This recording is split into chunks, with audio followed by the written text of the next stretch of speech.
Hey guys, welcome to my channel ज्ञान की गरीबी। आज हम बात करने वाले हैं बी फार्मेसी फर्स्ट सेमेस्टर में फार्मास्यूटिकल एंड ऑर्गेनिक केमिस्ट्री के बारे में। इसके अंदर हम आज यूनिट फोर्थ की बात करेंगे। इसके अंदर हम टॉपिक्स पढ़ने वाले हैं हेमेटेनिक्स और एस्ट्रिंजेंट के बारे में। तो हेमेटेनिक्स के अंदर हम दो सब्सटेंसेस के बारे में बात करेंगे, फेरस सल्फेट और फेरस ग्लूकोनेट, और उनके एसे के बारे में पढ़ेंगे। और दूसरा है एस्ट्रिंजेंट। एस्ट्रिंजेंट के अंदर हम बात करने वाले हैं जिंक सल्फेट के बारे में और पोटैश एलम के बारे में। सो इससे पहले इसके जो नोट्स है वो हमने नीचे डिस्क्रिप्शन बॉक्स में इसका लिंक दे दिया है, तो आप वहां से जो है डाउनलोड कर सकते हैं। एंड हमने अभी तक हमारे चैनल को सब्सक्राइब नहीं किया तो please subscribe to the channel and hit the bell icon so आपको हमारे चैनल की नोटिफिकेशंस मिलते रहे। तो चलिए स्टार्ट करते हैं। तो सबसे पहले हम बात करेंगे हेमेटेनिक्स के बारे में। तो सबसे पहले हेमेटेनिक्स जो है वो होता क्या है। ये ऐसे सब्सटेंसेस होते हैं जो कि ट्रीटमेंट के लिए यूज होते हैं आयरन डेफिशिएंसी की, मतलब किसी के अंदर आयरन की कमी होती है तो उसकी ट्रीट करने के लिए यूज होती है हेमेटेनिक्स। और ये जो है ये हेमोग्लोबिन के अमाउंट को बढ़ाता है ब्लड के अंदर। तो इससे इन सब्सटेंसेस को बोलते हैं, उन एजेंट्स को हम बोलते हैं हेमेटेनिक्स। अब इसमें कुछ हेमेटेनिक्स की लिस्ट दे रखी है कि क्या क्या जो है वो हेमेटेनिक्स हम बोलते हैं। Ferrous sulphate, ferrous gluconate, ferrous fumarate, ferric ammonium citrate और आयरन डेक्सट्रॉन इंजेक्शन। तो ये सारे जो सब्सटेंसेस होते हैं हेमेटेनिक्स के अंदर आते हैं। तो फर्स्ट हम बात कर रहे हैं फेरस सल्फेट के बारे में। तो इसका मॉलिक्यूलर फॉर्मूला होता है FeSO4 7H2O, मतलब ये हाइड्रेटेड फॉर्म में जो है ये हो रहता है मोस्टली। और इसका मॉलिक्यूलर वेट होता है इस हिसाब से 278। और इसकी हम मेथड ऑफ प्रिपरेशन की बात करें, इसको किस तरह से प्रिपेयर किया जाता है, तो इसके अंदर क्या होता है, जनरली आयरन जो है उसको उसका एडिशन किया जाता है डाइल्यूट H2SO4 के साथ में, इसको हम ट्रीट कराते हैं। और उसके बाद जो सॉल्यूशन होता है उसको हम फिल्टर करते हैं और उसको कूल करते हैं और क्रिस्टलाइज करते हैं। इस हिसाब से हमें फेरस सल्फेट जो है मिल जाता है। इसके बाद इसकी फिजिकल प्रॉपर्टीज क्या होती है, कलर इसका ब्लूइश ग्रीन होता है, ऑर्डरलेस होता है, इसका टेस्ट जो है वो एस्ट्रिंजेंट होता है, क्रिस्टलाइन पाउडर की स्टेट में हमें मिलता है, और ये वाटर में सॉल्युबल होता है और प्रैक्टिकली इनसॉल्युबल होता है अल्कोहल के अंदर। इसके बाद हम इसके एसे के बारे में बात करेंगे। तो सबसे पहले प्रिंसिपल क्या होता है कि जो एसे होता है फेरस सल्फेट का वो बेस्ड होता है रिडॉक्स टाइट्रेशन के ऊपर, जहाँ पे जो टाइट्रेट होता है वो कन्वर्ट कर देता है फेरस आयन को फेरिक आयन के अंदर। इसके बाद में इसका प्रोसीजर क्या होता है टाइट्रेशन का कि 2.5 ग्राम हम लेते हैं सोडियम हाइड्रोजन कार्बोनेट। इसके अंदर हम मिक्स करते हैं 10 ml H2SO4 और 150 ml वाटर। इसके बाद में इसके अंदर हम ऐड करते हैं 0.5 ग्राम फेरस सल्फेट। अब इसको हम टाइट्रेट कराते हैं 0.1 मोलैरिटी सेरिक अमोनियम नाइट्रेट के अगेंस्ट में 0.1 ml फेरोइन सल्फेट को यूज करके एज एन इंडिकेटर। जब तक कलर चेंज नहीं हो जाता रेड से लाइट ब्लू एंड पॉइंट के अंदर, तब तक हम इसकी टाइट्रेशन कराते हैं। इसके बाद अगर हम इसके इक्विवेलेंट फैक्टर देखें तो हम पहले भी देख चुके हैं कि कैसे इक्विवेलेंट फैक्टर जो है वो किसी का भी निकाला जाता है। तो उस हिसाब से उस प्रोसेस के द्वारा निकाल के इसका फाइनल जो इक्विवेलेंट आएगा वो आएगा कि each ml of 0.1 molarity ceric ammonium nitrate जो है वो इक्विवेलेंट होता है 0.0278 ग्राम ऑफ FeSO4 के। इसके बाद में अगर हम इसकी एप्लीकेशन या यूजेस की बात करें तो ये यूज़ होता है एज ए हेमेटेनिक्स, और ये यूज़ होता है आयरन डेफिशिएंसी जो एनीमिया है उसको भी ट्रीट करने के लिए। इसके बाद में सेकेंड जो सब्सटेंस है वो है फेरस ग्लूकोनेट। इसका मोलिकुलर फॉर्मूला आता है C12H22FeO14। मोलिकुलर वेट इसका होता है 446.1 ग्राम, और ये हेमेटेनिक्स की कैटेगरी में आता है एज एन आयरन सप्लीमेंट की तरह।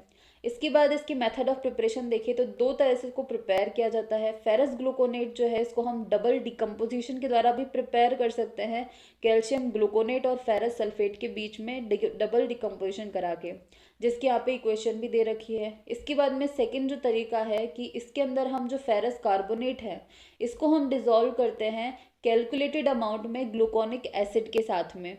और इस सबसे पहले ग्लूकोनिक एसिड को जो है हम प्रिपेयर करते हैं जब हम ग्लूकोज का ऑक्सीडेशन कराते हैं। तो सबसे पहले ग्लूकोज का हम ऑक्सीडेशन कराएंगे, उससे ग्लूकोनिक एसिड प्रिपेयर होगा। इसके बाद में जो ग्लूकोनिक एसिड है इसको हम ट्रीट कराते हैं बेरियम क्लोराइड सॉल्यूशन के साथ में, और उसके बाद में इसको हम ट्रीट कराते हैं FeSO4 सॉल्यूशन के साथ में। और बेरियम सल्फेट जो है उसके बाद में प्रेसिपिटेट होके निकल जाता है और बाद में बच जाता है फेरस ग्लूकोनेट। इसके बाद हम इसकी फिजिकल प्रॉपर्टीज देखें तो ये पेल ग्रीनिश येलो कलर का होता है, और इसकी जो ऑर्डर होती है वो जब शुगर को बर्न करते हैं तो उसके सिमिलर होती है इसकी ऑर्डर, और ये पाउडर फॉर्म या फिर ग्रैन्युलर फॉर्म में जो है वो हमें मिलता है, और सॉल्युबल होता है ये वाटर में, इनसॉल्युबल होता है अल्कोहल में।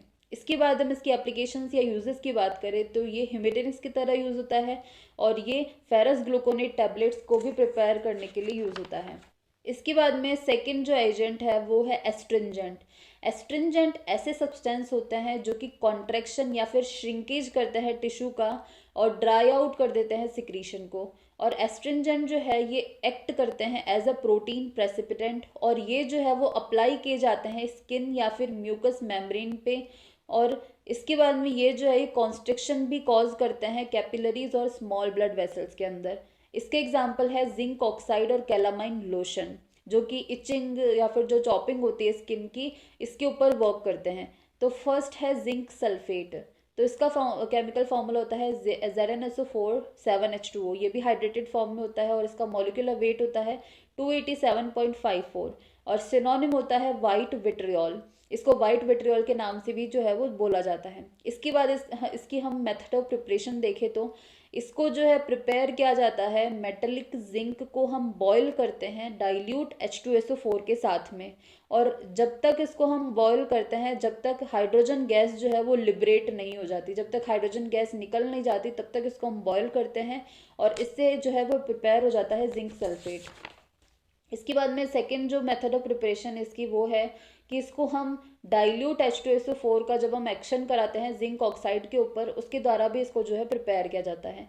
इसके बाद में इसकी फिजिकल प्रॉपर्टीज़ के बारे में बात करें तो ये कलरलेस होता है, ऑर्डरलेस होता है, और टेस्ट इसका मेटेलिक होता है या एस्ट्रिंजेंट होता है, और ये क्रिस्टलाइन पाउडर की स्टेट में मिलता है, और ये बहुत ज़्यादा सॉल्युबल होता है वाटर में और फ्रीली सॉल्युबल होता है ग्लिसरीन के अंदर। और इसके बाद में हम इसकी यूजेस या एप्लीकेशंस की बात करें तो ये वाइडली यूज होता है एस्ट्रिंजेंट की तरह और इमिटिक की तरह, और ये रिफ्लेक्स इमिटिक की तरह भी यूज होता है नार्कोटिक पॉइजनिंग में, मतलब ये मतलब क्या बोलते हैं, वॉमिटिंग के लिए भी यूज होता है। इमिटिक्स जो होती है वो वॉमिटिंग इंड्यूस करती है, तो ये जब नार्कोटिक पॉइजनिंग हो जाती है तब ये यूज होता है एज एन इमिटिक की तरह। और ये लोशन की तरह भी यूज होता है, माउथ वॉश की तरह भी यूज होता है, एंटी अल्सर एजेंट की तरह, और ये जो है वो यूज होता है एज अ माइल्ड बैक्टीरिसाइड की तरह भी। इसके बाद में सेकंड जो सब्सटेंस है एस्ट्रिंजेंट है वो है पोटैश एलम। पोटैश एलम जो है ये कॉमन एलम होता है जो कि जिसे हम बोलते हैं पोटेशियम एल्यूमिनियम सल्फेट। एलम जो है ये स्पेसिफिक भी होता, ये जो है वो स्पेसिफिक भी होता है और केमिकल कंपाउंड की क्लास भी होती है, और इसका केमिकल फॉर्मूला होता है ये। इसके बाद में इसका मॉलिक्यूलर वेट होता है 474.4। अब इसकी हम मेथड ऑफ प्रिपरेशन की बात करें तो लेबोरेटरी में इसको हम बनाते हैं पोटेशियम सल्फेट को इक्वल अमाउंट में हम जो है वो मिलाते हैं एल्यूमिनियम सल्फेट के साथ में, और जो रिजल्टिंग सॉल्यूशन होता है उसको हम कंसंट्रेट करते हैं, और उससे हमें मिलते हैं ऑक्टाहेड्रल क्रिस्टल्स पोटैश एलम के, और जो एलम है वो सेपरेट हो जाता है। तो इसमें जनरली हम मिक्स करते हैं दो सब्सटेंस को, पोटेशियम सल्फेट और एल्यूमिनियम सल्फेट को। इसके बाद में हम इसको कंसनट्रेट करते हैं, उससे हमें क्रिस्टल्स जो है वो मिल जाता है पोटैश एलम के। इस तरह से एलम जो है वो सेपरेट हो जाता है। इसके बाद में दूसरे इसकी प्रिपरेशन है, कमर्शियली इसको कैसे प्रिपेयर करते हैं कि एलम स्टोन होता है एलोनाइट, इसको हम मिक्स करते हैं डाइल्यूट सल्फ्यूरिक एसिड के साथ में, और पोटेशियम सल्फेट जो है इसके अंदर हम ऐड करते हैं, और जो मिक्सचर जो हमें मिलता है बाद में उसको हम कंसंट्रेट करते हैं, कूल करते हैं, और क्रिस्टल्स जो है वो हमें इस तरह से पोटैश एलम के मिल जाते हैं। इसके बाद में इसकी फिजिकल प्रॉपर्टीज़ की बात करें तो ये कलरलेस होता है, ऑर्डरलेस होता है, और टेस्ट इसका सॉर होता है, और ये क्रिस्टलाइन सॉलिड के स्टेट में मिलता है, और बहुत ज़्यादा सॉल्युबल होता है वाटर में और अल्कोहल में इनसॉल्युबल होता है। इसके बाद में हम इसके यूजेस के बारे में बात करें तो ये एस्ट्रिंजेंट की तरह यूज़ होता है सबसे पहले, और ये यूज़ होता है जैसे कुछ ब्रांड्स होते हैं टूथपेस्ट के और पाउडर के, उसमें भी एज एन इंग्रेडिएंट जो है वो यूज़ होता है एलम।